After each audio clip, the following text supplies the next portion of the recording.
இவனை சாகடிக்காம இவன் உயிரோட இருக்கிறப்பவே இங்கேயே இந்த நிமிஷமே இவனுக்கு சமாதி கட்டுறேன். அந்த சமாதியில இருந்து இவன் பிரேதாத்மா கூட வெளியே வரக்கூடாது. சமாதிய ருத்ர சூல பிரணவ திவ்ய சக்திகளை சேர்த்து வச்சு கட்டுறேன்.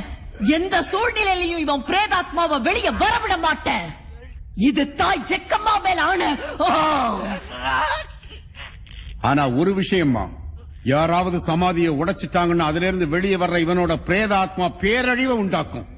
உங்களையும் உங்களுடைய சமஸ்தானத்தையும் பூண்டோட அழிச்சிடும். அப்படி நடக்க நான் ஒரு காலம் விட மாட்டேன்.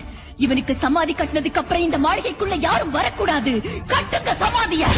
அந்த நிமிஷம் அந்த தாய் எங்க எல்லாரையும் காப்பாத்து வந்த மகா காளியாத்தான் தெரிஞ்சாங்க.